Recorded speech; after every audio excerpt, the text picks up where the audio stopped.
أعوذ بالله من الشيطان الرجيم. بسم الله الرحمن الرحيم.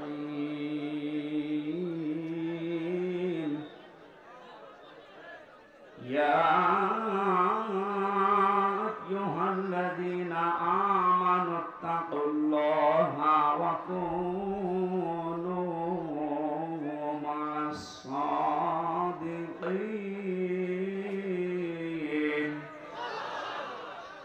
صدقت يا ربنا. عن أبي سعيد الخدري رضي الله تعالى عنه قال قال النبي صلى الله عليه وسلم: من سلم المسلمون من لسانه ويده. رواه مسلم.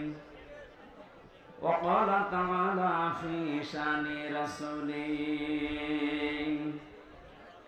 إن الله وملائكته يصلون على النبي يا أيها الذين آمنوا صلوا عليه وسلموا تسليما. اللهم صل على سيدنا مولانا محمد.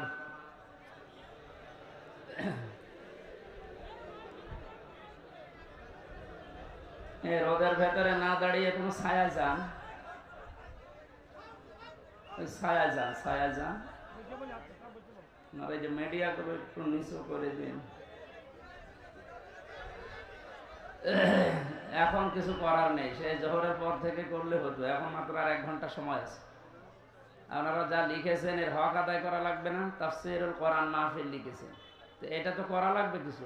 একটু সময় দিন আমারে। আলহামদুলিল্লাহ, বাংলাদেশের ঐতিহ্যবাহী জেলা মাগুরা শ্রীপুর উপজেলা শাখার উদ্যোগে বাংলাদেশ জামাতে ইসলামী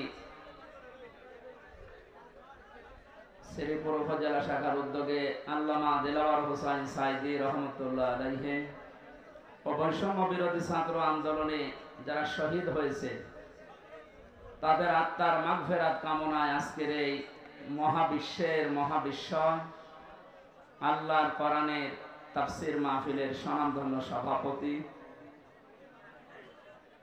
বিশিষ্ট ইসলামী চিন্তাবিদ, শিক্ষাবিদ জনাব অধ্যাপক ফখরুদ্দিন মিজান, আমির শ্রীপুর উপজেলা বাংলাদেশ জামাতে ইসলামী দাওয়াত বারকাতুহুমুল আলিয়া, মাহফিলের প্রধান অতিথি শাইখুল মাশায়েখ, বাংলাদেশ জামাতে ইসলামী মাগুরা জেলা শাখার সম্মানিত জেলা আমির, ইসলামিক চিন্তাবিদ, শিক্ষাবিদ জনাব অধ্যাপক এম.বি. জাকির বাকির, আতালাল্লাহু উমরাহু ওয়া বারাকাল্লাহু ফি হায়াতি। বলেন আমিন। এতক্ষণ যারা আলোচনা রাখলেন, চুয়াডাঙ্গা থেকে আগত মাওলানা হোসাইন আহমেদ মাহফুজ, মাওলানা অলিউর রহমান, হাফেজ মাওলানা আকিদুল ইসলাম, এতক্ষণ সুরের জগতে আমাদেরকে মাতিয়ে রেখেছিলেন, যার এক একটি ইসলামী সঙ্গীত আমার 1-1.5 ঘন্টা 2 ঘন্টার আলোচনার সমান। বিশিষ্ট আইনজীবী, ইসলামিক সঙ্গীত শিল্পী, যশোরের কৃতি সন্তান, আমার খুলনা বিভাগের গর্ভ জনাব অ্যাডভোকেট রকনুজ্জামান দামাত বারকাতুহুমুল আলিয়া। এখানে আসার কথা ছিল আরেকজন সঙ্গীত শিল্পী, যশোরের সন্তান জনাব কবির বিন সামাদ, উনি আসতে পারেন না শারীরিক অবস্থার কারণে। মনে হয় এখনো এসে আছে, উমরাতে আছে, এসেছে। ভাইয়ের জন্য দোয়া করছি। মঞ্চে বসা সম্মানিত ব্যক্তিবর্গ, বিশেষ করে যাদের মাধ্যমে মাহফিলটা নিয়েছিলাম কোরআনের প্রচারের জন্য, আপনাদের এলাকার সন্তান, প্রশাসনের দায়িত্বে আছে উনি জনাব কসিরউদ্দিন ভাই, মঞ্চে বসা বন্ধুবর মাওলানা আবু তালিব হাশেমি, সামনে বসা মুসলমান ভাইরা, পর্দার আড়ালের সম্মানিতা মা এবং বোনেরা, প্রশাসনের ভাইরা, আপনারা পোস্টারে যে সমস্ত নাম দিয়েছেন এই নামগুলো দোয়া করার জন্য বলেছি। অনেকে হয়তো ভাবছে যে এটা জামাত ইসলামের অনুষ্ঠান, আমাদের যাবার দরকার নেই। না, এটা জামাত ইসলামের অনুষ্ঠান নয়, এটা কোরআনের অনুষ্ঠান। কোরআনে কারিমকে শুধু জামাত ইসলাম শিবিরের জন্য বলেন? আপনি যদি আল্লাহকে বিশ্বাস করে থাকেন, মরণের পরে এ কোরআন আপনার জন্যও কাজে লাগবে। সুতরাং দল, মত, জাতি, বর্ণ, ধর্ম নির্বিশেষে সবার জন্য হাদা বায়ানুল লিন্নাস হুদাল লিন্নাস, মানুষ পদবাচ্যে যারা বিবেচিত তাদের জন্য আল্লাহ কোরআন দিয়েছেন। সুতরাং দল মত নির্বিশেষে যারা এসেছি আজকের এই আলোচনায়, খুশি হয়ে বলছি আলহামদুলিল্লাহ। কথা বন্ধ করেন, কথা বন্ধ করেন। আল্লাহ পাক জানিয়েছেন তাহা মা আনজালনা আলাইকাল কুরআনা লিতাশকা, হে নবী এই কোরআন আমি দিয়েছি আপনাকে লিতাশকার জন্য না। আপনি অপমান হবেন, অপদস্থ হবেন, মায়ের খাবেন, না খেয়ে থাকবেন, বন্যার পানিতে ডুবে মরবেন, এই জন্য কোরআন দেই। কোরআনে কারিম দিয়েছে এগুলো সব ওভারকাম করার জন্য। এ কোরআন আমাদের কাছে থাকার পরও আজ আমরা ওভারকাম করতে পারছি না, তার একটাই মাত্র কারণ, জেলা আমির যে হাদিসটি বলছিলেন আমরা ওইটার বাস্তব ব্যাখ্যার দিকে যাব। উনি সময় পাননি, এই জন্য বলতে পারেননি। আল্লাহ পাক নবীজিকে এখানে ডাক দিয়েছেন তহা বলে। কি বলে?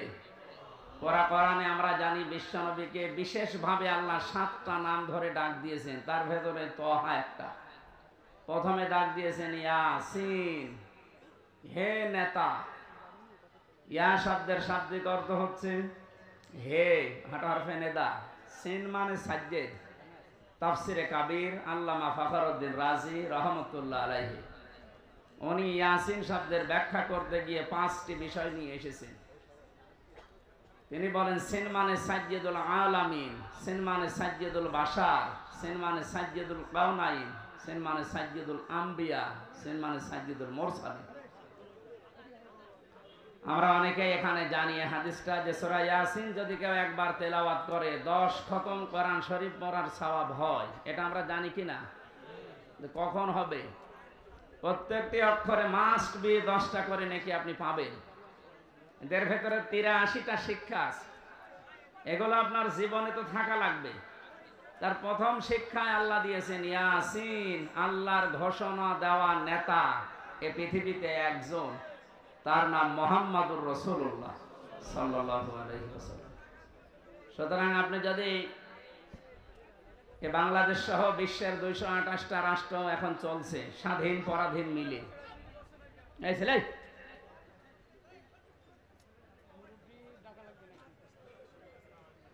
আপনি তো শুনতে তো পাচ্ছেন না, দেখতে পারলে দেখেন কত মানুষ রোদে দাঁড়িয়ে আছে, তাও তো শুনছে। আর আপনি আরামে আছেন, তারপরে ডিস্টার্ব করেন। কথা বলবেন না ভাই, ইশারায় কাজ করেন। আর ভলান্টিয়ার কই, কারা কি করে? বললাম যে কথা বলবেন না, ইশারায় কাজ করেন। এ পৃথিবীর জমিনে কেউ যদি বাস না করে বলে আমি মঙ্গল গ্রহে বাস করব, চাঁদের দেশে বাস করব, সেখানেও নবীকে আপনাকে নেতা মানা লাগবে। ইয়াতানাজ্জালুল আমরু বাইনাহুন্না, প্রত্যেকটি জগতে আল্লাহর গ্রহে নক্ষত্র যেখানে আছে সৃষ্টি, ওখানে আল্লাহর বিধিবিধান আল্লাহ নাজিল করছেন তাদের মতো করে। যেহেতু পৃথিবীতে আমরা মানুষ বাস করি, এজন্য আমাদের জন্য আল্লাহর বিধান যেটা আছে তার ভেতরে ইয়াসিন এই 6666টি আয়াতের ভেতরে আছে না নেই? সিদ্ধান্ত নিয়ে বাড়ি যাবেন, আল্লাহর নবী বাদ দিয়ে কাউকে আমরা নেতা আদর্শ মানি না। এটা কিন্তু নামাজের মতো ফরজ। অনেকে আজকে রাজনীতি মনে করে, দুনিয়ার হিসাব মনে করে চলে যায়। না, এটা দুনিয়ার বিষয় না, এটা আখিরাতের সাথে সম্পর্কিত। এখানে বাস না করে কেউ যদি মঙ্গল গ্রহে বাস করে, সেখানেও মুহাম্মাদুর রাসূলুল্লাহকে আদর্শ নেতা মানা লাগবে। যেহেতু আল্লাহর ঘোষণা দেওয়া নেতা তিনি। নাকি আমির হামজা ঘোষণা দিয়েছে? কে দিয়েছে? 2 নম্বরে পেয়েছিলাম সাজ্জেদুল বাশার। বাশার মানে মানুষ। কেউ যদি বলে যে আমি মানুষ, আমি জানোয়ার, যাকে আপনি অনুসরণ করছেন, অনুকরণ করছেন, আপনি যে বিপদে পড়তে যাচ্ছেন সেটা কোরআন দিয়ে আপনাকে শোনায়। কিয়ামতে আল্লাহ যখন বিচারের প্রথম ধাপে ডাকবে আপনাকে, তখন একা একা ডাকবে। অকুল্লুহুম আতিহি ইয়াউমাল কিয়ামাতি ফারদা। আল্লাহ পাক বলেন কিয়ামতে প্রতিটি মানুষকে আমার সামনে দাঁড় করাবো স্রেফ একা একা, কেউ থাকবেন আপনার সাথে। বিচারের দ্বিতীয় ধাপে আল্লাহ এবার আর মানুষকে একা ডাকবেন না। ইয়াউমা নাদউ কুল্লা উনাসিন বিইমামিহিম। সূরা বানী ইসরাঈলের ৭২ নম্বর আয়াতের প্রথম অংশে আছে, আল্লাহ পাক বলেন কিয়ামতে বিচারের দ্বিতীয় ধাপে আমার সামনে মানুষ হাজির হবে তার নেতার সাথে। কার সাথে? বলেন বলেন। এটা যদি শুধু স্রেফ দুনিয়ার বিষয় হতো আমি বলতাম না। প্রথমে আপনার নেতা থাকবে, এরপরে পেছনে থাকবেন আপনি। ও মাগুরাবাসী, আপনি আমার পাশের জেলার মানুষ, এই জন্য আপনাকে বেশি ভালোবাসি। আপনি যেন জাহান্নামে না যান, কিয়ামতের ওই কঠিন ময়দানে যেন ধরা খেয়ে না যান, এই জন্যই তো ব্যাখ্যা। আপনি তাফসীরুল কোরআন মাহফিল লিখে দিয়েছেন। একটু নিজের মনকে জিজ্ঞাসা করেন, কিয়ামতে যেহেতু আপনার নেতার সাথে আল্লাহ ডাক দিবে, প্রথমে নেতা, এরপরে কর্মী। মাগুরাবাসী নিরপেক্ষভাবে দৃষ্টি দিয়ে বলেন তো কি মনে হচ্ছে আপনার? আপনি যাকে আদর্শ মানেন, যাকে নেতা মেনে চলেন, যাকে আপনি রায় দিয়ে ভোট দিয়ে চেয়ারে বসান, এই লোকটা আপনার সামনে থাকবে, আপনি থাকবেন পেছনে। ওর যা চরিত্র আপনি তো জানেন। কথা বলেন না কেন? ও যে কোরআন বিরোধী মানুষ আপনি কিন্তু জানেন। ও যে আল্লাহকে বিশ্বাস করে না, শুধু মুখে মুখে, ভেতরে আল্লাহর বিশ্বাস ওর নেই, এইটাও আপনি জানেন। আপনার চাইতে আল্লাহ পাক ওর সম্পর্কে একটু কম জানে। আরো জোরে বলেন। যদি বেশি জানে, আপনি তো শুধু উপরেরটা জানেন, আল্লাহ ভেতরেরটা জানে। ওকে যদি আপনার সামনে দেখে, আপনার বিবেকে কি বলে আমি জানি না, তবে আমার বিবেক বলছে আপনাকে আল্লাহ কিন্তু ধরবে। কারণ ওকে দেখে আল্লাহর আগে রাগ হয়ে যাবে, আপনার পর্যন্ত যাওয়া লাগবে না। এই তালেব ভাই কি বলছে? মেহেরপুরের লোক না, এভাবে বলে কি বলছে?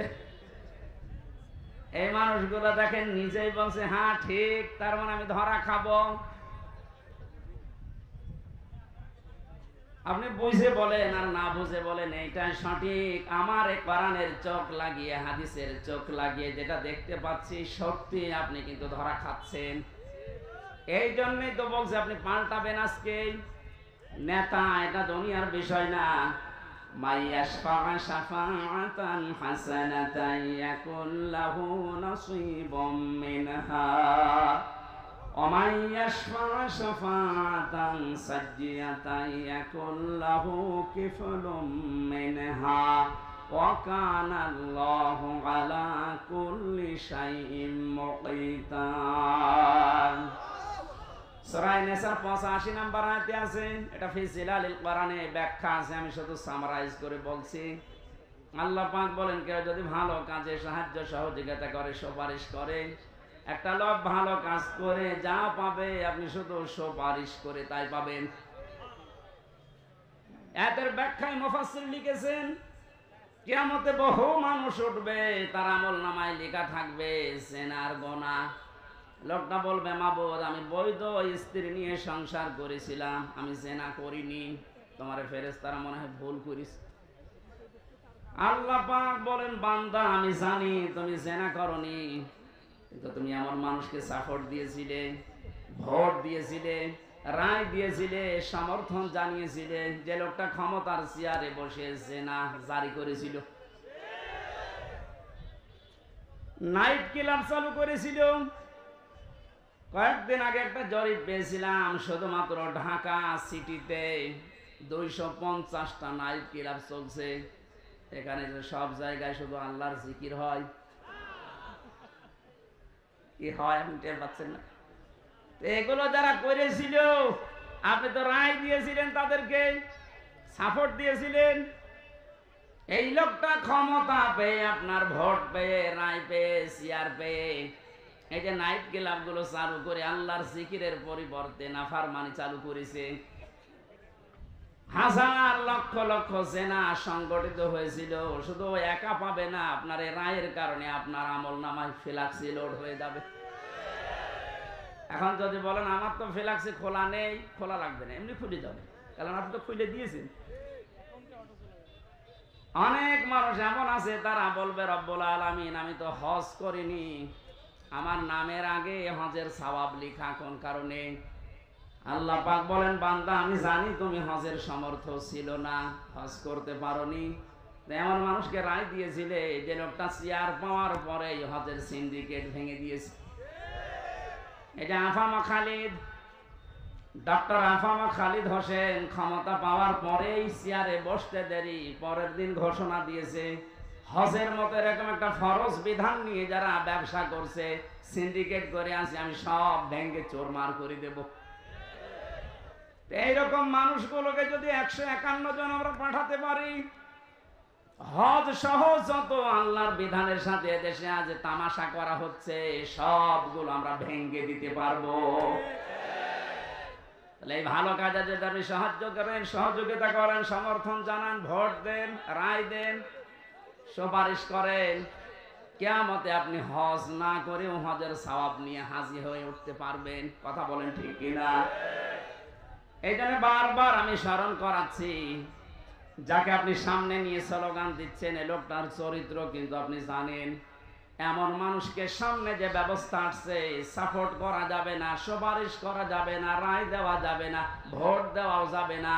যে লোকটাকে দেখলে আল্লাহর রাগ হয়ে যায়। এখানে একটা ছোট্ট কথা বলছি, সূরা ফুরকান 19 নম্বর পারা 4 নম্বর পৃষ্ঠার 15 নম্বর লাইনে আছে, বাড়িতে যে মিলাবেন। কোন মুসলমান ঈমান যাদের আছে, কোন মুমিন 3টা গোনা দুনিয়ায় করতে পারে না হুঁশ থাকতে। এই ভালো করে মিলাবেন, আমি গতানুগতিক কথা বলি না। কোন মুমিন পৃথিবীতে জীবিত থাকতে হুঁশ থাকা অবস্থায় 3টা গোনা করতে পারে না। এ ঘোষণা দিচ্ছে কে? নাকি আমি বানালাম?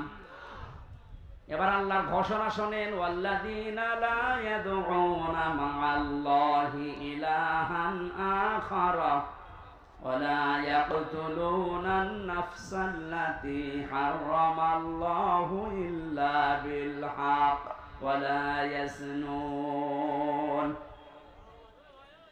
আল্লাহ পাক বলেন 1 নম্বরে তারা আল্লাহ বাদে অন্য কাউকে ডাকতে পারে না। এই ছেলে, মাথা খারাপ আপনার?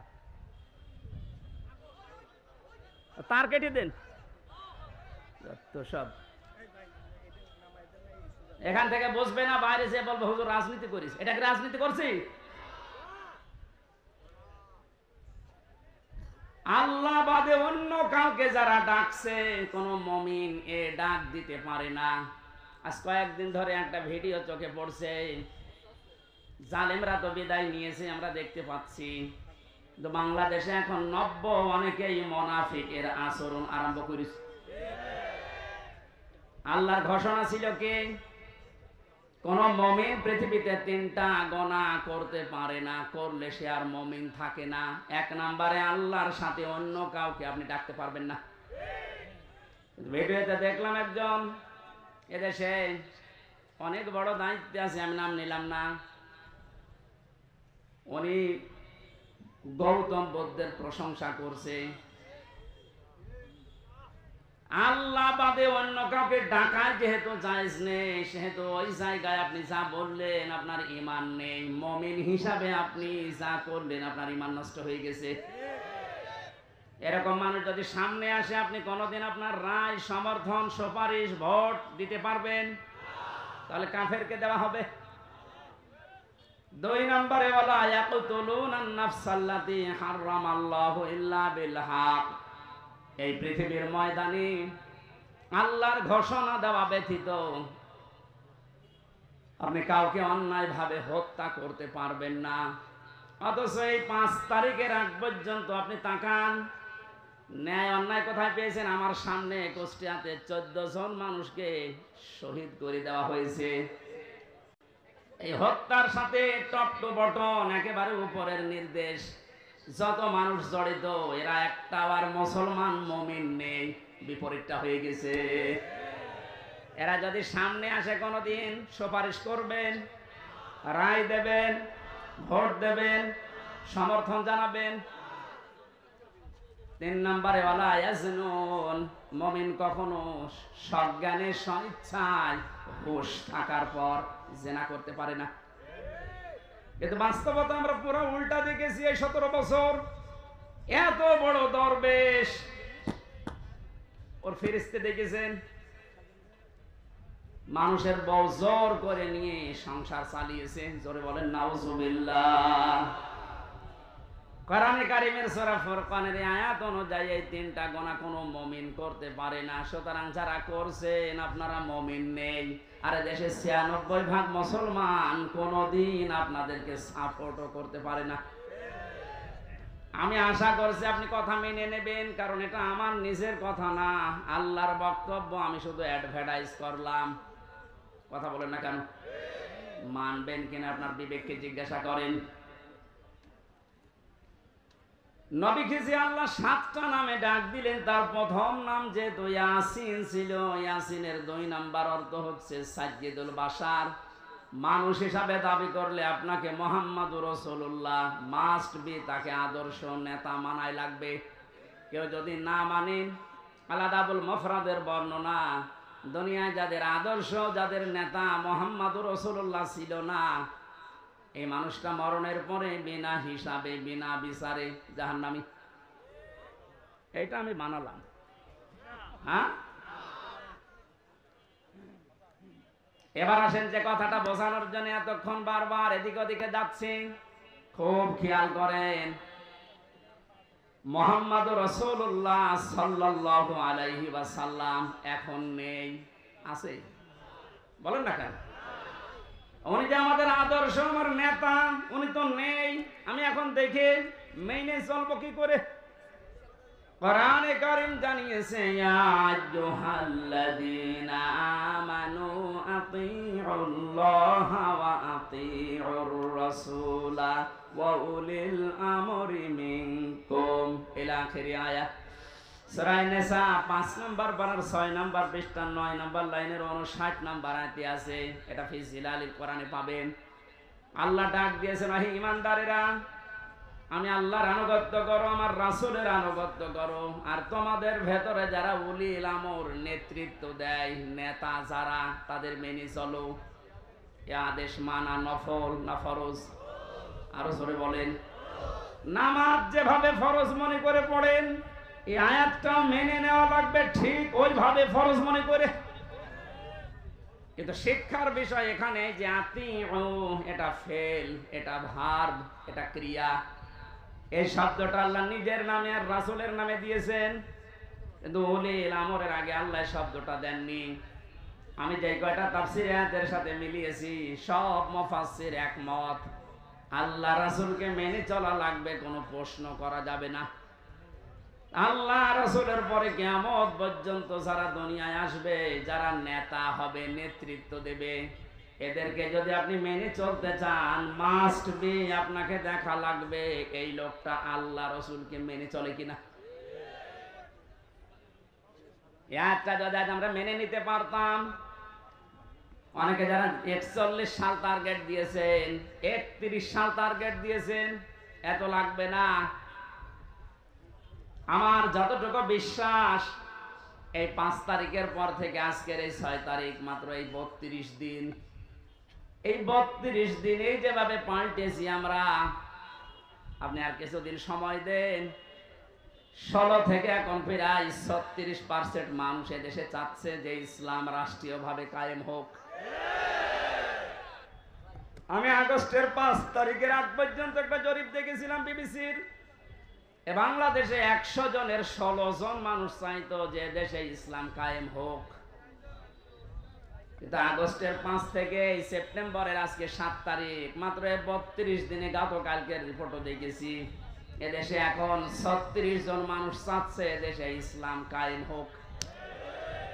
একটু যেতে দেন সময়টা, 51 যখন হয়ে যাবে এদেশের মানুষ যে ইসলাম এদেশে কায়েম হোক, কোন মহারথী আর বাধা দিয়ে পার পাবে না। আর আমরা এটা দেখতে চাই। কথা বলেন না কেন? জালেমরা তো বুঝেছিল, পালিয়েছে।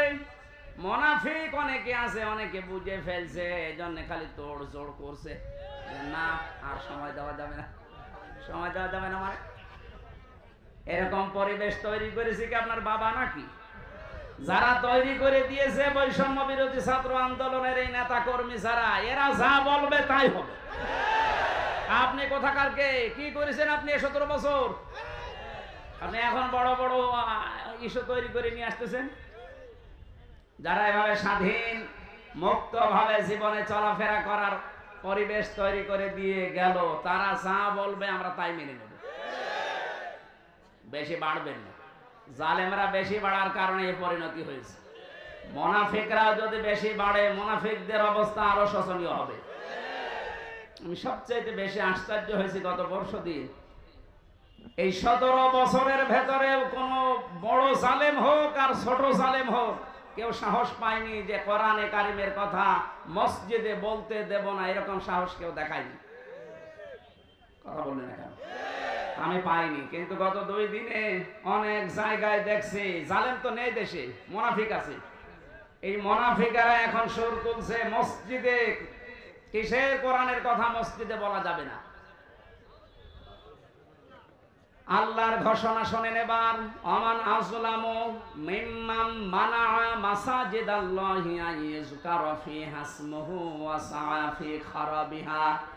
সূরা বাকারা 114 নম্বর আয়াতের প্রথম অংশে আছে, ও মাগুরাবাসী, এটা রেকর্ড হচ্ছে, কালকে সারা দেশে ছড়াবে।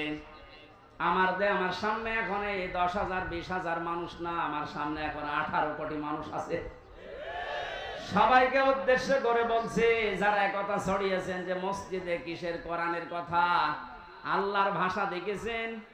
আল্লাহ বলেন বড় জালেম আমার দৃষ্টিতে ওইটা যে আমার ঘর মসজিদে আমার নামের আলোচনা, আমার জিকির, আমার কোরআনের কথা বলতে দেয় না।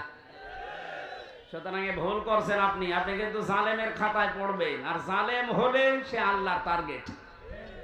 জালেমরা টার্গেট কার? বলেন বলেন বলেন। আল্লাহ যদি কাউকে টার্গেট নেয়, কি হয়েছে দেখেছেন? কালামানিকের বিষ উড়ে গেছে। কথা বলছে না? আমি অপমান দেখেছি পৃথিবীতে বিভিন্ন মানুষের, তো কালামানিকের মতো অপমান আমি দুনিয়ায় দেখি। একটা টক শো থেকে যারা ডাবিং করে ওর কথা দিয়েছে, যা তাই বলে আমার বিসিতে মারবে, কি হারিয়েছে। এখানে যারা মুনাফিক আছেন আপনারা থামবেন। যারা আল্লাহ বাদে অন্য কাউকে ডাকার কথা বলে, ওর তো ঈমান নেই, ও তো মুনাফিক। মুনাফিকও না, কাফের। এই কথা বলেন না কেন? কারণ মুমিন কোনদিন আল্লাহ বাদে অন্য কাউকে ডাকতে হ্যাঁ, অন্য ধর্মের যারা আছে তাদের দেবতাকে ডাকবে, কোনো অসুবিধা নেই, ডাকুক, আরো ব্যবস্থা করে দেওয়া লাগবে।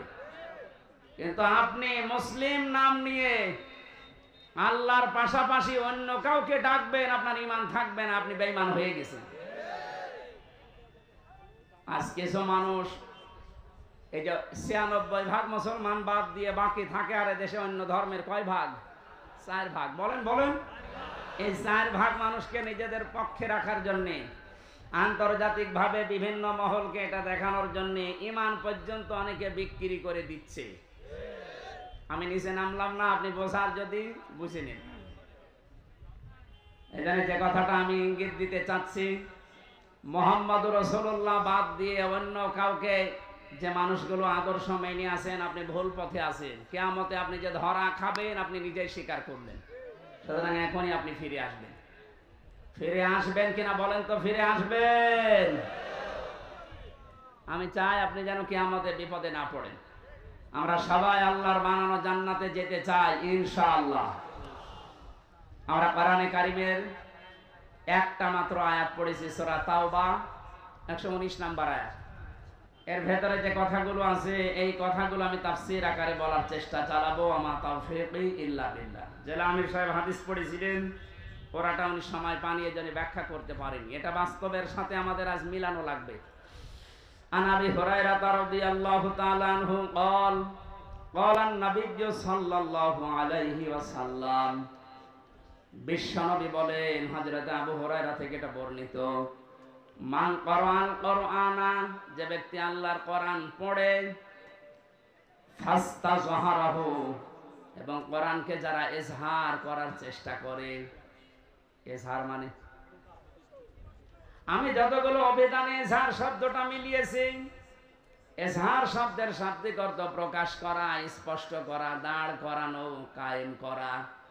আধুনিক ভাবে এখন যারা হাদিস ব্যাখ্যা করছে তারা লিখছে ইজহার মানে বিজয় করা।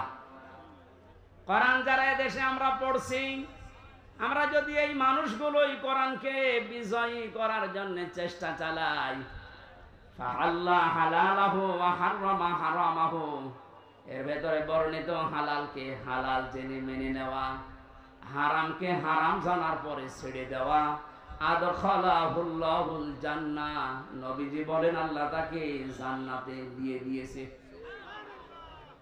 মাগুরাবাসী আমরা এখনো মরলাম না, অথচ আদখালা মাঝির শিখা দিলেন কেন? আমরা তো মরব, কবরে যাব, এরপরে তো জান্নাত। নবীজি একই জানিয়েছেন, আদখালাহুল্লাহুল জান্নাহ, আল্লাহ তাকে জান্নাতে দিয়ে দিয়েছে। তার মানে কি?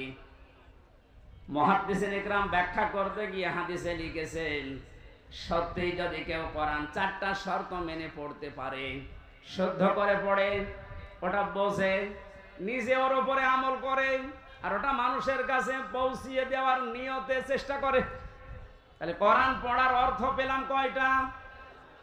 শর্ত। কোরআন পড়ার শর্ত কয়টা? শুদ্ধ করে পড়া, নিজে বোঝা, ওটা নিজের ব্যক্তিগত জীবনে আমল করা, কাজে পরিণত করা। 4 নম্বরে ওই কথাটা মানুষের কাছে পৌঁছিয়ে দেওয়ার জন্য চেষ্টা করা। এই 4টা শর্ত মেনে যারা কোরআন পড়ে এবং কোরআনকে যারা ইজহার করার, বিজয় করার চেষ্টা চালায়, এই যে ইজহার শব্দের শাব্দিক অর্থ যে বিজয়ী, এটার বাস্তব উদাহরণ সূরা সফের ভেতরে আল্লাহ দিয়েছেন, ওয়াল্লাযী আরসালা রাসূলাহু বিল হুদা ওয়া দীনিল হক লিইয়ুযহিরাহু আলাদ দীনি কুল্লি ওয়া কাফা ওয়ালাউ কারিহাল মুশরিকুন। আল্লাহ বলেন, তিনি সে আল্লাহ যিনি তার রাসূলকে সত্য দিন দিয়ে, জীবন বিধান দিয়ে দুনিয়াতে পাঠিয়েছেন। উদ্দেশ্য তার একটাই, লিইয়ুযহিরাহু আলাদ দীনি কুল্লি, যত রকমের বিধান দুনিয়াতে আছে, মানুষের তৈরি করা নিয়ম নীতি, সবগুলো পেছনে ফেলে দিয়ে আল্লাহর কোরআনকে, ইসলামকে তিনি বিজয় করবেন। জোরে বলেন সুবহানাল্লাহ। এই আয়াত এবং এই হাদিসের বাস্তবতা যেটা আমরা এখন টের পাচ্ছি, 53 বছর বাংলাদেশটা স্বাধীন হওয়ার পরে আমরা দেখেছি কোরআনে কারিমে ইজহার নেই, বিজয়ী নেই। এই কারণে আমরা অনেকেই কিন্তু হালালকে হালাল জানার পরও মানতে পারছি না। দেশে এরকম জায়গা নেই? কথা বলেন। হারামকে হারাম জানার পরও আমরা ছেড়ে দিতে পারছি না। ঘুষ দিয়ে চাকরি করা হালাল না হারাম? আরো জোরে বলেন। আপনি একটা জায়গা দেখান বাংলাদেশে 5 তারিখের আগ পর্যন্ত, প্রাইমারি থেকে বিশ্ববিদ্যালয় পর্যন্ত, এমনকি শ্রীপুর মাগুরার এই জামে মসজিদ থেকে কেন্দ্রীয় মসজিদ বাইতুল মুকাররম পর্যন্ত একটা জায়গাও টাকা পয়সা দেওয়া, অবৈধ সুপারিশ ছাড়া চাকরি হয়েছে কিনা? আমরা কিন্তু জানি এটা হারাম কাজ। হারাম জানার পরও হারামকে আমরা ছেড়ে দিতে পারি নাই, কারণ কোরআন দেশে বিজয়ী নেই। কথা বলেন। আর হারামকে হারাম জানার পরে যদি ছেড়ে দিতে চান, কোরআনকে বিজয় করার দরকার নেই। আপনি যদি কোরআন বিজয় না করেন, জানবেন যে এটা হারাম কিন্তু ছাড়তে পারবেন না, জানবেন যে এটা হালাল কিন্তু ধরতে পারবেন না। এই জন্যই নবীজি ফাস্তাযহারাহু দিয়েছেন। কোরআন পড়ার পরে যারা একে বিজয় করার চেষ্টা চালাবে, যদি বিজয় হয়ে যায়, আপনি হালালকে হালাল জানার পরে মেনে নিতে পারবেন, হারামকে হারাম জানার পরে আপনি ছেড়ে দিতে পারবেন। তখন বাংলাদেশটা এমন হয়ে যাবে, মনে হবে যেন আপনি মিনি জান্নাতে আছেন। ওই পরিবেশ আমাদের সামনে দরকার নেই। আরো জোরে বলেন। 53 বছর তো দেখলাম, আমি দেখিনি, এই যে মুরব্বী বসে আছে ওনারা দেখেছে। বাবা এই দেশটা চালিয়েছিল, কেমন চালিয়েছে, দুর্ভিক্ষ পর্যন্ত চলে এসেছিল। কথা বললেন না কেন? অনেকের স্বামী চালিয়েছিল, আমরা দেখি, আমি দেখি নাই, এ মুরব্বীরা দেখেছে। চাচা চালিয়েছিল 9 বছর, সে যেভাবেই হোক।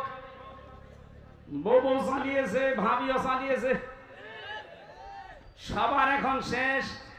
এখন মাত্র বাকি আছে আল্লাহর এই কোরআন দিয়ে দেশটা চললে কেমন দেখা যায়, এটা দেখতে বাকি আছে। কারা কারা দেখতে চান যে কোরআন দিয়ে দেশ চলো? এই আন্দাজে হাত তুলবেন না, এটা কিন্তু ওয়াদা করছেন আল্লাহর সাথে। এ কোরআন দিয়ে বাংলাদেশের 56,000 বর্গ মাইল চলুক, এটা তো রাজনীতি। এটা রাজনীতি। এটা যদি কেউ রাজনীতি মনে করেন, হ্যাঁ এইটাই আমার রাজনীতি। আমরা চাই আল্লাহর বানানো বিধান দিয়ে আমাদের দেশ চলুক, তাহলে এটা মিনি জান্নাত হয়ে যাবে।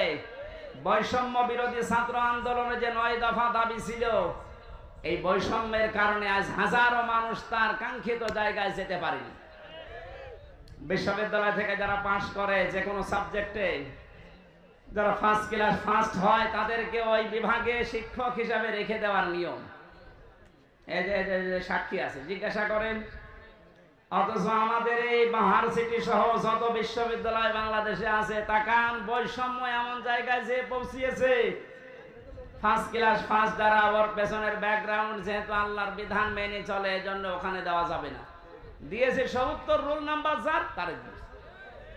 ও তো এমনি অপদার্থ, ও চেয়ারে বসলে চেয়ার আরো নাপাক করবে না। এক ছাত্র এসে হেড স্যারকে বলছে, স্যার হয় ছুটি দেন, না আমি গেলাম। মানে হেড স্যার তাকিয়ে দেখে ও ব্যাগ খাতা বই কলম যেভাবে নিয়ে পজিশনে দাঁড়িয়ে আছে, ও ছুটি দিলেও যাবে, না দিলেও পালাবে। রাইট, এদিকে তার রোল নাম্বার কত? বলছে স্যার 82। 82 মানে ক্লাসে ছেলে মেয়ে কয়টা? 82টা। 82টা ছেলে মেয়ে, ওর রোল নাম্বার 82। ও খুব ভালো ছাত্র, ওর জীবনের কোনো উদ্দেশ্য আছে? শুধু আসে বাবা মার ভয়ে আর পাঙ্কু মেরে চলে যায়। যাদের 1, 2, 3 তাদের ব্যাকগ্রাউন্ড দেখে তারা আল্লাহর বিধান মানে, আল্লাহর বিধান জমিনে চায়, এজন্য আপনি তাদের দিলেন না। যার রোল নাম্বার 82, তারে আপনি 35 লাখ টাকা নিয়ে চেয়ারে বসিয়ে দিলেন, কয়দিন পরে এসি আসিয়া থাকবে? দেশটা কত বৈষম্য তৈরি হয়েছিল, কত নিকৃষ্ট জায়গায় পৌঁছিয়েছে। বাস্তব উদাহরণ এই বায়তুল মোকাররমের ক্ষতি। একটা দেশ কত নিচে নামলে জাতীয় মসজিদের ইমাম পর্যন্ত পালিয়ে যায়, বলেন। এটা দূর করার জন্য হাজারের উপরে ছেলে মেয়েরা জীবন দিয়ে গেল। শহীদের মর্যাদা লিখেছে, এরা তো মাস্ট বি শাহাদতের মর্যাদা পেয়েছে। দেওয়াল চাপা পড়ে মরলে যদি শহীদ হয়, আগুনে পুড়ে মরলে যদি শহীদ হয়, পানিতে ডুবে পড়লে যদি শহীদ হয়, সাপে কাটা পড়ে মরলে যদি শহীদ হয়, জালেমের জুলুমের সামনে নিজের জীবন দিয়ে গেল, ওর জীবনের মায়া ছিল না? বলেন। কয়েকদিন আগে শহীদ আবু সাইদের বাড়ি গিয়েছিলাম রংপুরে। ছোটবেলা থেকেই নাকি প্রতিবাদী, ওর বাবা বলছিল যেভাবে জীবনটা দিয়ে গেল, এভাবে হাত তুলে কিয়ামতে আল্লাহ ওকে এইভাবেই তুলবে। কারণ শহীদদের কোনো লাশ ধোয়ানো হয় না, যেভাবে মরে ওইভাবেই কবরে দেওয়া হয়। কথা বলেন না কেন? কিয়ামতের দিন এই বুকে 4টা গুলি নিয়ে উঠবে, আল্লাহ জিজ্ঞাসা করবে, আবু সাইদ তোমার বুকে এতগুলো গুলি কেন? ও বলবে, আমি জুলুমের সামনে নিজের জীবন পর্যন্ত দিয়েছি মানুষের অধিকার রক্ষা করার জন্য। আমার জীবনের মায়া ছিল, কিন্তু আমার চাইতে বেশি মহব্বত ছিল মানুষের অধিকারগুলোর উপরে। বলেন তো এভাবে উঠবে না উঠবে না? এরপরও আমরা আহলে হাদিসের নাম নিয়ে কিছু মানুষকে দেখতে পাচ্ছি, ওরা ভিডিও বানিয়েছে যে না, শহীদ আবু সাইদ শহীদ হয়নি, ও বুক পেতে আত্মহত্যা করেছে। আপনার ঈমান চলে যাবে। মানে শহীদের শব্দটা খেলাচোরা বিষয় না, এটা হাসি তামাশা না। কোরআনে কারিমে আল্লাহ জানিয়েছেন যারা শহীদ হয় এদেরকে মরে গেছে কথা আপনি বলবেন না। শুধু আপনি না, দুনিয়ার সবাইকে আল্লাহ নিষেধ করেছেন, ওয়ালা তাকুলু লিমান ইউকতালু ফি সাবিলিল্লাহি আমওয়াত বাল আহইয়াউ ওয়ালাকিন লা তাশউরুন। সূরা বাকারার 154 নম্বর আয়াতে আছে আল্লাহ শুধু একজন দুইজনকে না, দুনিয়ার সবাইকে, এটা বহুবচন, ওয়ালা তাকুলু, কেউ এ কথা বলবি না। যারা শাহাদত বরণ করে তারা মরে গেছে এ কথা বলা যাবে না, বরং তারা জীবিত এবং তোমরা এটা টের পাও না। মানুষ যেহেতু মুখ দিয়ে কথা বলে, জন্য মুখের উপরে আল্লাহ নোটিশ দিয়েছেন। মুখের পরে মানুষ যেহেতু ধারণা করতে পারে অন্তর দিয়ে, এই জন্য আল্লাহ ধারণার উপরে নোটিশ দিয়েছেন। ওয়ালা তাহসাবান্নাল্লাযীনা কুতিলু ফি সাবিলিল্লাহি আমওয়াতা বাল আহইয়াউন ইনদা রাব্বিহিম ইয়ারযাকুন। সূরা আলে ইমরান 169 নম্বর আয়াত। এটা ফি জিলালিল বারানি আছে, সাইয়্যিদ কুতুব দিয়েছেন। আল্লাহ পাক বলেন ধারণাও করবি না যারা শহীদ হয়েছে, যারা মরে গেছে। মুখে বলা নিষেধ, ধারণা করাও নিষেধ। কারণ কি? বালা হইয়া, বরং তারা জীবিত, ইনদা রাব্বিহিম ইয়ারযাকুন, এরা আল্লাহর কাছে রিজিক পাচ্ছে। সুবহানাল্লাহ বলতে পারেন না? শহীদরা যে মরে না, রিজিক পায়। আর খাবার খেলে যেহেতু রক্ত গোশত তৈরি হয়, এর প্রমাণ আমি 5 দিন আগে গিয়েছিলাম গাইবান্ধা। সাব্বির নামে একটা ছেলে শহীদ হয়েছিল এই 5 তারিখের আগে। ছাত্র শিবিরের সদস্য ছিল। শহীদ হওয়ার পরে ওকে কবরে দিয়ে 26 দিন না 27 দিন পরে তারে তুলেছে। এই 27 দিন পরে দেখছে যে সমস্ত জায়গায় অস্ত্রের আঘাত লেগেছিল ওই জায়গাগুলো দিয়ে ফিনকি দিয়ে রক্ত বের হচ্ছে। বাংলার মানুষেরাও যদি খাবারই না খাবে আল্লাহর কাছে, 1 মাসের পরে ওর শরীরে রক্ত আসলো কোত্থেকে বলেন? এখানে 1000-এর উপরে জীবন দিয়ে গেল ছাত্র এবং ছাত্রীরা। 2700-র উপরে এখনো বাংলাদেশের বিভিন্ন হাসপাতালে অসুস্থ হয়ে আছে। রাষ্ট্রের যারা দায়িত্ব পেয়েছেন এই সহজ অবস্থায়, যাদের এই সমস্ত আত্মত্যাগের কারণে এরকম মুক্ত পরিবেশে আমরা ফিরে আসতে পারলাম, আমরা আহ্বান জানাবো এই অসুস্থ, এই আহত মানুষদের প্রত্যেকের চিকিৎসার ব্যবস্থা রাষ্ট্র করবে। এই দাবির সাথে আপনারা আছেন না? ডক্টর মোহাম্মদ ইউনূস সহ যারা দায়িত্বে আছেন তাদের এই মুহূর্তের সবচাইতে বড় দায়িত্ব এটা। শহীদ আবু সাইদের কবরে যদি যেতে পারেন, এরকম 2700 আবু শহীদ এখনো পর্যন্ত বাংলার বিভিন্ন হাসপাতালে কাতরাচ্ছে। রাষ্ট্রীয়ভাবে টাকা পয়সা যত খরচ হয় হোক, দেশে না হলে বাইরের দেশে নিয়ে যাওয়া লাগবে। দ্বিতীয় স্বাধীনতার মহান জীবিত এ মানুষগুলো গাজী। 53 বছর আগে যারা শহীদ হয়েছে এ দেশের জন্য, তাদের যদি ভাতা দেওয়া যায়, মাত্র এই 1 মাস 2 দিন আগে যারা শহীদ হয়ে গেল এদের কিছু করা যাবে না?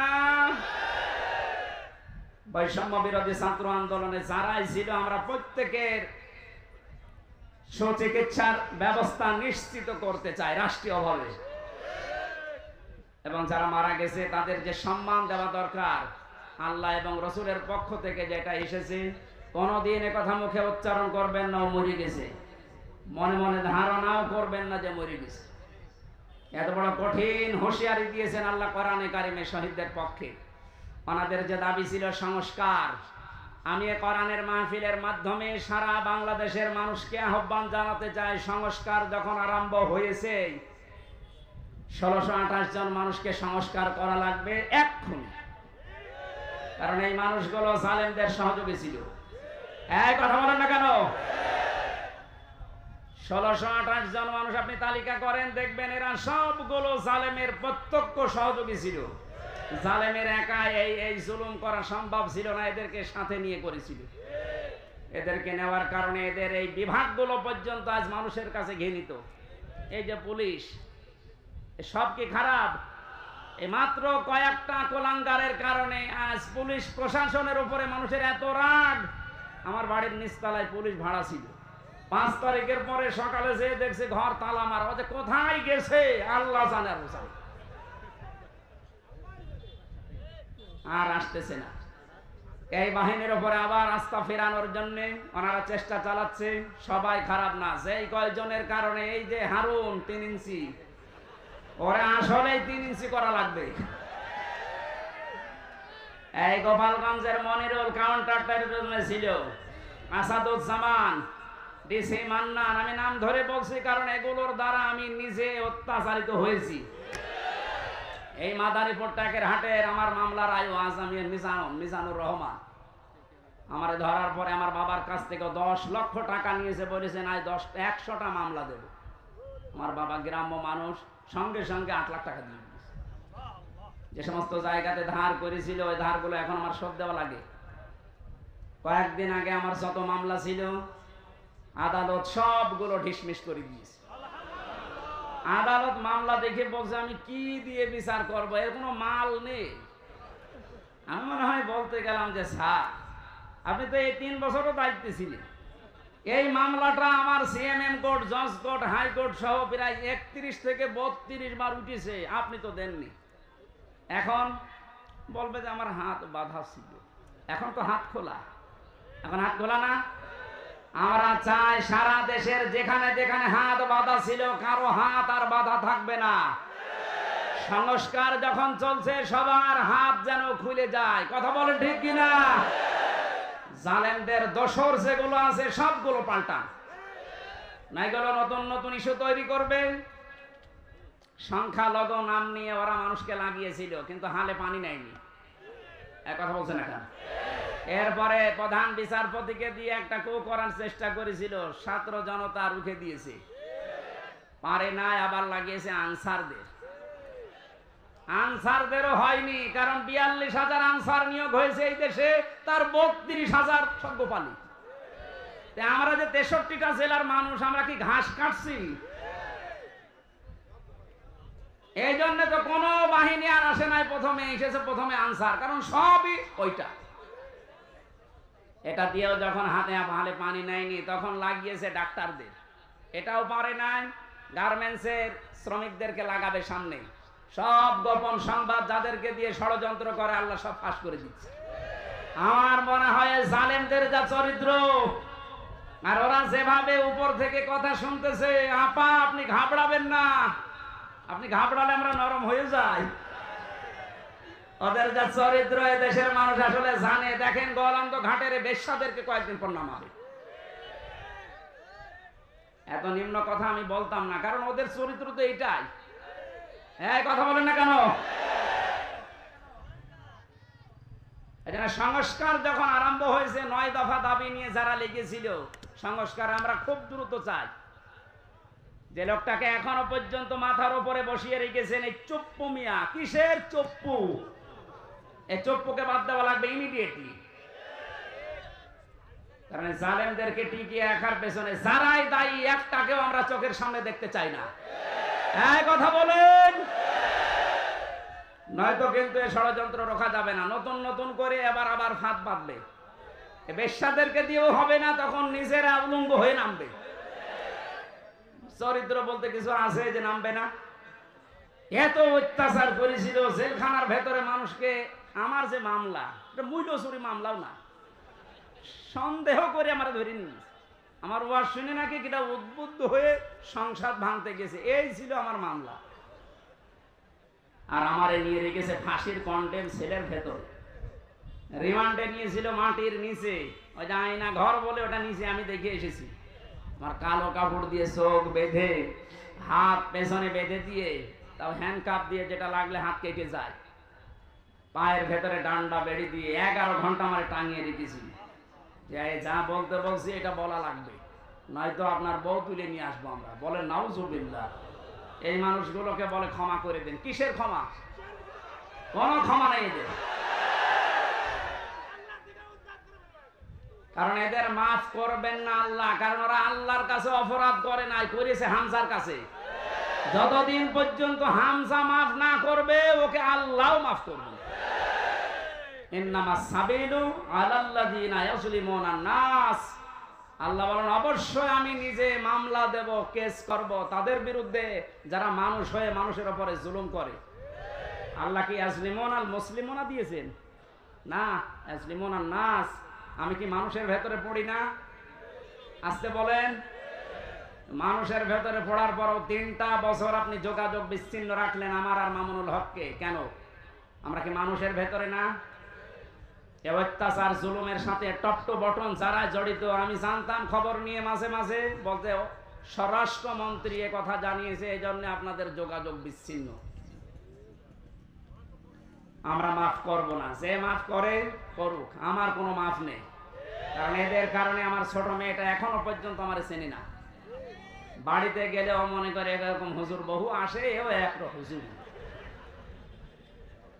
এই 3 বছরে তো আমার বন্ধু বান্ধব আমার যারা আছে, এই যে আমার বন্ধু, এরা বহু এই 3 বছরে গিয়েছে দেখা করার জন্য। আমার ছোট মেয়ে মনে করে ওই রকমই এক তালে বাসতেছে। আমি যে ওর বাবা, আমার চেনেই না। কত দুঃখ আমার ভেতরে, বলেন তো আপনি কোন কারণে এটা করলেন? বলে আমার কি অপরাধ যে আমার পালানো লাগলো? কি অপরাধ? এদিকে আসেন, আপনাকে আমি আয়না ঘরে ব্যারিস্টার আরমানের মতো 8 বছর না 8 দিন শুধু রেখে দেব। যদি আপনার কষ্ট না হয় আপনাকে আবার আমরা ফেরত নিয়ে আসবো। আসেন। আপনি ধারণা করেন যে কি করেছি, কি করেননি, কি আপনার করার আর কিছু বাকি আছে? বাংলাদেশের 18 কোটি মানুষ যদি আপনাদেরকে মাফ করে দেয়, ব্যারিস্টার আরমানের বউ জীবনও মাফ করবে না। আমান আজমির নাম শোনেননি? একটা ব্রিগেডিয়ার জেনারেল, সেনাপ্রধান হওয়ার সব যোগ্যতা তার ভেতরে ছিল, আর তাকে 8-9 বছর মাটির নিচে কবরের ছেলে রেখে দিয়েছে। আপনি কি মানুষ? আর এরপরও বলে আমার কি অপরাধ? কি অপরাধ যদি দেখতে চান আসেন, আপনাকে আমরা হাতে কলমে দেখাচ্ছি। জালেম যারা, এই জালেমদের সংস্কার এই মুহূর্তে আমরা আহ্বান জানাচ্ছি, যারা দায়িত্বে আছেন, কোনো দেরি করা যাবে না। খুব তাড়াতাড়ি ছাত্র জনতার এইটাই আসল উদ্দেশ্য ছিল যে আমরা সংস্কার চাই। এখন আবার নতুন করে অনেক জালেম মুনাফিক যারা, এরা আবার এই বৈষম্য আরম্ভ করেছে। এই সংস্কারকে যারা রুখে দিতে চাচ্ছে, যে সমস্ত জায়গায় সংস্কার হওয়ার দরকার 5 তারিখের পর থেকে অনেক জায়গায় আরম্ভ হয়েছিল, এই মুনাফিকরা আবার ওই জায়গাগুলো চালু করেছে। এমন এমন জায়গায় টোল নেওয়া আরম্ভ করছে, কিয়ামত পর্যন্ত মনে হয় টোল নিয়েই যাবে। অথচ ওই ব্রিজের টোল নেওয়া আরো 80 বছর আগে বন্ধ করার দরকার ছিল। হ্যাঁ, কথা বলে না কেন? এরকম সব জায়গায় আমরা এখন দেখতে পাচ্ছি আবার এই জালেম তো আর নেই, মুনাফিকরা আবার এই মাথা ছাড়া দিয়ে উঠতেছে। এখানেও সংস্কার করা দরকার। কারো বাবার জন্য দেশটা আমরা এভাবে মুক্ত করি না, যার জন্য করেছি, যার রহমতে দয়ায় তার বিধান দিয়ে আমরা এই দেশটা চালাতে চাই ইনশাআল্লাহ। আমরা যেন গজবে না পড়ি, বিপদে না পড়ি, মুসিবতে না পড়ি, বিশ্ব যেন আমাদের দিকে ভালো নজরে তাকায়, সেই কথাগুলো আজকের তেলাওয়াতকৃত আয়াত সূরা তাওবার 119 নম্বর আয়াতে আছে। আপনাদের কষ্ট হচ্ছে? জবান খুলে এবার কোরআন থেকে শোনার জন্য পড়েন। আউযু বিল্লাহি মিনাশ শাইতানির রাজিম। বিসমিল্লাহির রহমানির রহিম। ইয়া আইয়ুহাল্লাযীনা আমানুত্তাকুল্লাহা ওয়া কুনু মা'আস সাদিকিন।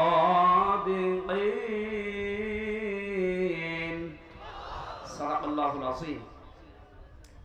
সূরা তাওবার নামকরণ, ঐতিহাসিক প্রেক্ষাপট, শানে নজুল, বাস্তব কিছু কথা মাতৃভাষায় বলা, এরপরে ব্যাখ্যা দেওয়া বাস্তব সংক্রান্ত, 5 নম্বরে মূল শিক্ষা নিয়ে আমরা বাড়ি যাব। এরকম 5টা বিষয় ছিল তাফসীর ইবনে কাসিরের ভেতরে। আমরা সবগুলো করতে গেলে আযান দিয়ে দেবে, জন্য তাড়াতাড়ি করছে। নামকরণের ভেতরে তাওবা শব্দটা আছে, এই জন্য এই সূরার নাম তাওবা। 2 নম্বরে আমরা মাতৃভাষায় অর্থ করছি, হে ঈমানদারেরা আল্লাহকে ভয় করো, সত্যবাদী যারা তাদের সাথে থাকো। এ নির্দেশ কার? আয়াতের ভেতরে আমরা 3টা বিষয় পেয়েছি। আমার ভাইরা,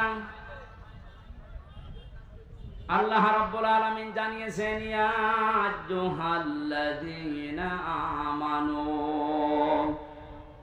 মুফাসসির বলেন, আল্লাহ যখন শুধু ঈমানদারকে ডাক দেন, তখন তার কুদরতি হাত এভাবে উঁচা করে আদরের সাথে ডাকে, হে আমার ঈমানদারেরা। কারণ ঈমানদার ছাড়া পৃথিবীতে যত বেঈমান আছে, এরা সৃষ্টি জগতের ভেতরে সবচাইতে বড় আল্লাহর কাছে নিকৃষ্ট। জোরে বলেন নাউজুবিল্লাহ। জীবনে কিছুই যদি আপনি না পান, জুলুম, অত্যাচার, নির্যাতনের স্টিম রোলার সহ্য করেছেন, তারপরও ঈমান ছাড়েননি, আপনি কিন্তু আল্লাহর কাছে উলাইকা হুম খায়রুল বারিয়া, সৃষ্টি জগতের আপনি শ্রেষ্ঠ একটা সৃষ্টি। জোরে বলেন সুবহানাল্লাহ। সিস্টেম অপর পৃষ্ঠায় আছে, কোন মানুষ যদি ঈমান না আনে, যত বড় জায়গায় থাক, আল্লাহর দৃষ্টিতে উলাইকা হুম শাররুল বারিয়া, এরা আল্লাহর কাছে সবচাইতে বড় নিকৃষ্ট সৃষ্টি। জোরে বলেন নাউজুবিল্লাহ। আমরা যেহেতু ঈমান আনতে পেরেছি, বড় সম্পদ আমাদের কাছে আছে। এবার আয়াতের পরবর্তী 2টা বিষয় মেনে নিতে পারলে যত রকমের বিপদ আপদ বাধা বিপত্তির সামনে আসার কথা, সবগুলো আল্লাহ নিজের পক্ষ থেকে দূর করে দেবেন।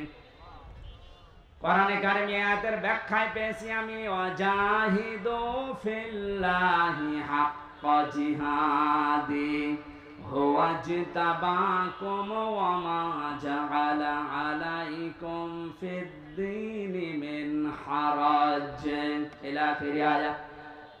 সূরা হাজর 78 নম্বর আয়াতের মাঝের অংশে আছে, আল্লাহ পাক বলেন, যেভাবে চেষ্টা করা দরকার, সাধনা করা দরকার, জিহাদ করা দরকার, আমি আল্লাহর জন্য ওইভাবে চালাও।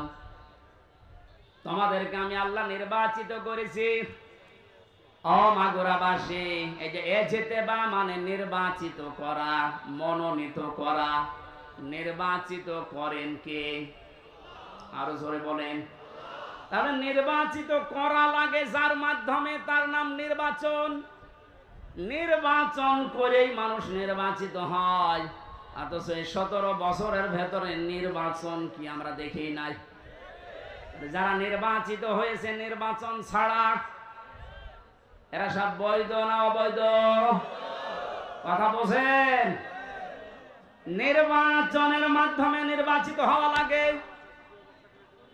আমরা তো নির্বাচিত হতে পারি নাই নির্বাচনের মাধ্যমে, নির্বাচন ছাড়াই আমরা নির্বাচিত হয়ে গেছি। সুতরাং দেশে যারাই দায়িত্বে ছিল এতদিন, একটাও বৈধ না, সবগুলো অবৈধ। হ্যাঁ, এখানে হুয়ার ফাইল, জামালার ফাইল আল্লাহ নিজে। আল্লাহ পাক বলেন, আমি যেহেতু নিজে নির্বাচিত করি লক্ষ লক্ষ নবীর উম্মত থেকে তোমাদেরকে, তোমাদের ভেতরে আবার যাদের ঈমান আছে, আমি তাদেরকে কিন্তু আসল ভাবে নির্বাচিত করেছি। বহু নবী পর্যন্ত চেয়েছিল মুহাম্মদুর রাসূলুল্লাহর উম্মত হবে, কিন্তু তারা পারে নাই। আমি আল্লাহ তাদেরকে নির্বাচিত করি নাই। হযরত মুসা আলাইহিস সালাম তিনি চেয়েছিলেন, আল্লাহ তুমি নবী বানিয়েছো, খুশি আছি। নবী না বানিয়ে যদি মুহাম্মদুর রাসূলুল্লাহর উম্মত আমাকে বানাতে, আমি খুশি থাকতাম। আল্লাহ পাক যেহেতু তাকে নির্বাচিত করেননি, এজন্য তিনি নির্বাচিত হয়ে দুনিয়াতে আর আসবেন না উম্মত হয়ে। একজনকে করেছিলেন, তিনি হযরত ঈসা নবী। তাকে আল্লাহ পাঠাবে ঠিক, কিন্তু নবী করে না, উম্মত করে। আমরা সেই পর্যায়ে আছি, এই নবীর উম্মত আমরা নির্বাচিত। এরপরে আবার আমাদের ভেতরে আছে ঈমান।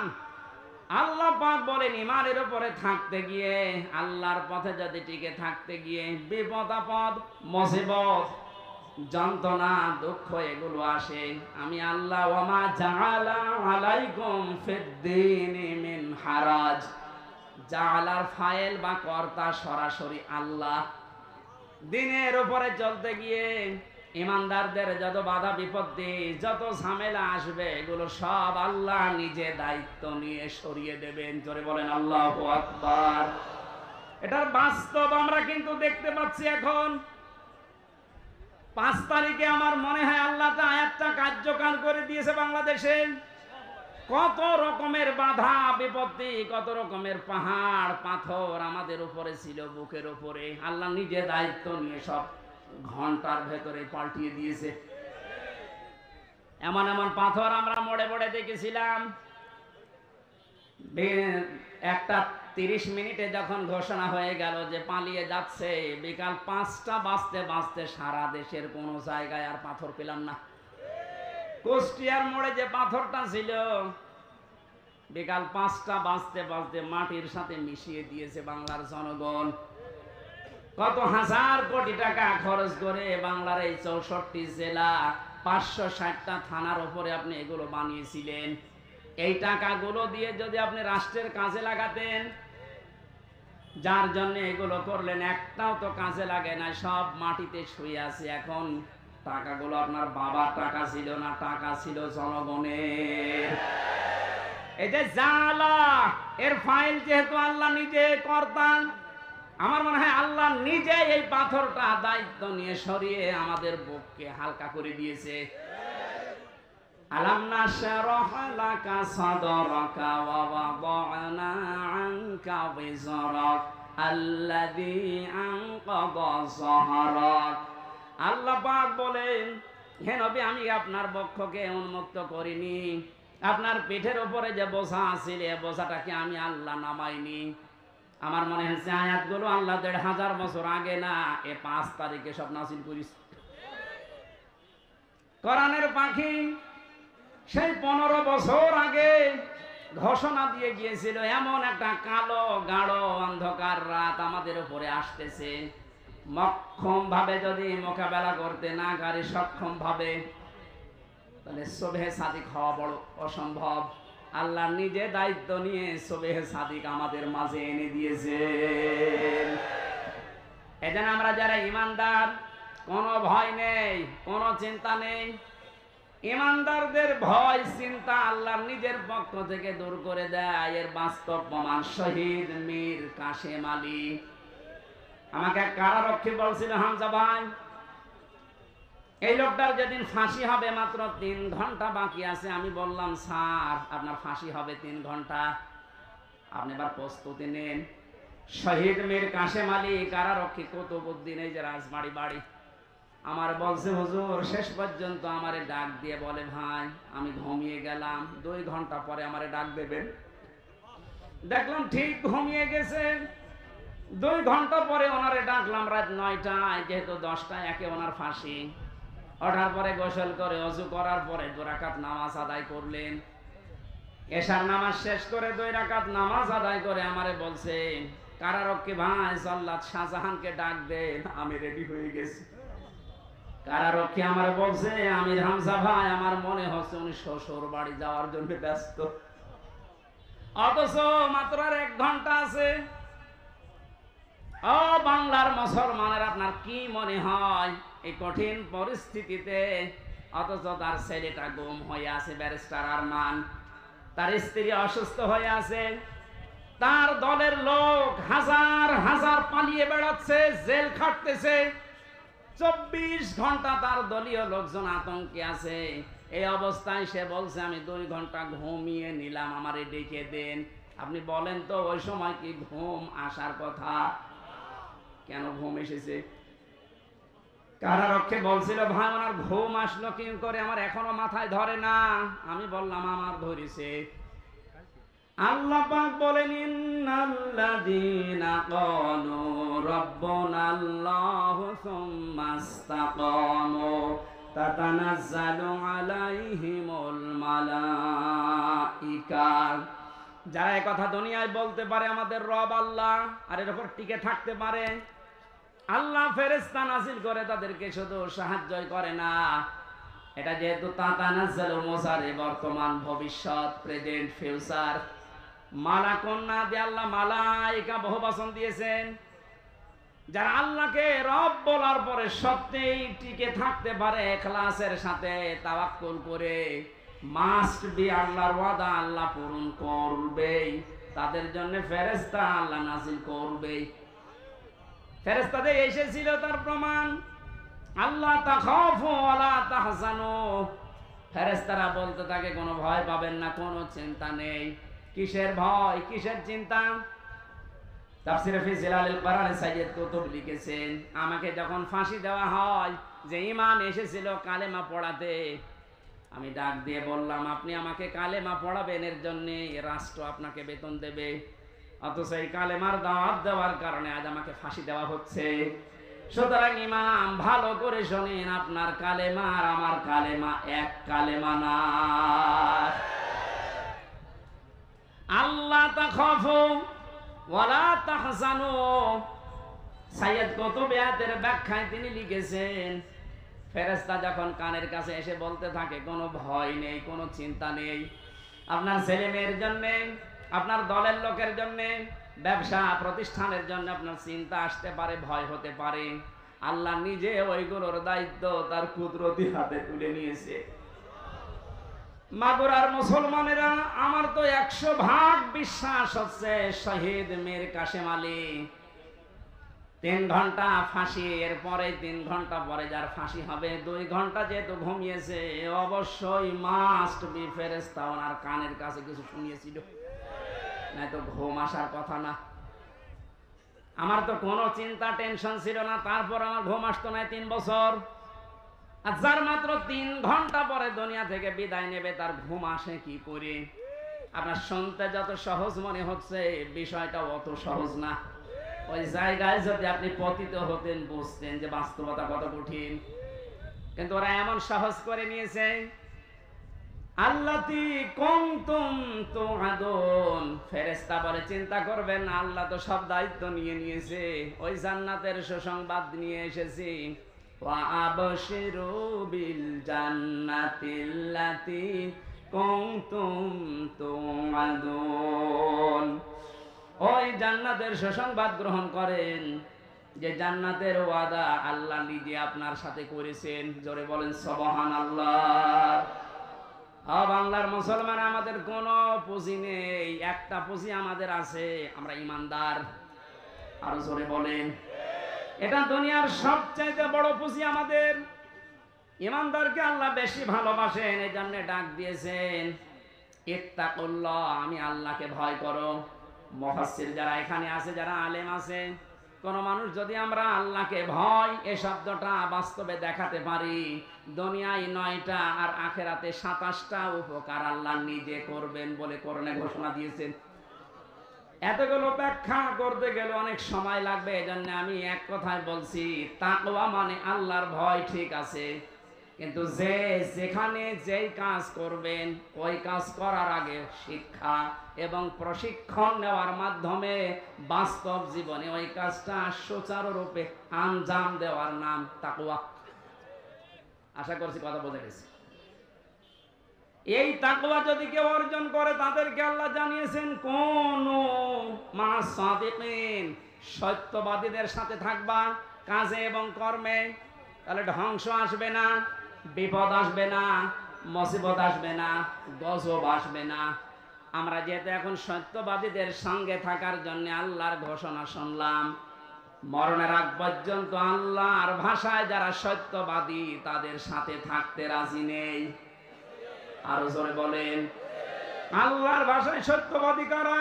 যারা জুব্বা গায়ে দেয়, যারা পাগড়ি মাথায় দেয়, যারা শুধু মসজিদে বসে বসে আল্লাহ আল্লাহ জিকির করে, এরাই কি সাদিকিন, সত্যবাদী।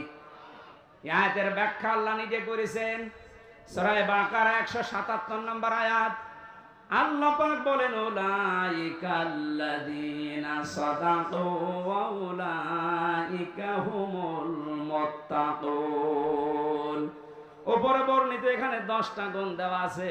কেউ যদি 10টা গুণ অর্জন করতে পারে তারাই ইমানের দাবিতে সত্যবাদী, তারাই মুত্তাকি, তাদের সঙ্গে তোমাদের থাকা লাগবে। এ নির্দেশ কার? আরো জোরে বলেন কার? এখন এই 10টা নির্দেশ আল্লাহ যেটা দিয়েছেন সূরা বাকারা 177 নম্বর আয়াত, তাফসীরে ইবনে কাসির, মারিফুল কোরআন। আমি বলে দিলাম, বাড়িতে যে একটু নামিয়ে দেখেন আপনি সত্যবাদীদের সাথে থাকতে চান কিনা। আল্লাহ রাব্বুল আলামিন আমাদেরকে আয়াতের যে 10টা গুণ দিয়েছেন, যেহেতু আজান হচ্ছে আর রাতের মাহফিল দূরে, ও শাহ আব্দুল কাদের মোল্লা, শহীদ আব্দুল কাদের মোল্লা সাহেবের কবরের পাশে আমার মাহফিল আজকে রাতে।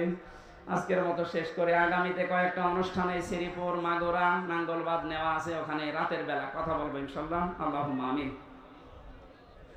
লা ইলাহা ইল্লা আনতা সুবহানাক ইন্নী কুনতু মিনাজ জালিমিন। লা ইলাহা ইল্লা আনতা সুবহানাক ইন্নী কুনতু মিনাজ জালিমিন।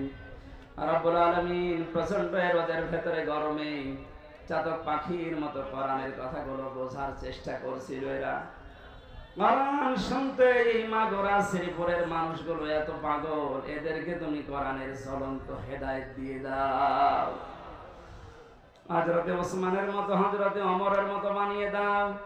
এই মাহফিলের আয়োজন করতে গিয়ে বাংলাদেশ জামাতে ইসলামী মাগুরা জেলা শাখা, শ্রীপুর উপজেলা শাখার উদ্যোগে বিশাল আয়োজনে যারা আনসান দিল, এই যুবক মানুষদেরকে যে মা পেটে নিয়েছে, মায়ের পেট তুমি খাদিজার মতো বানিয়ে দাও।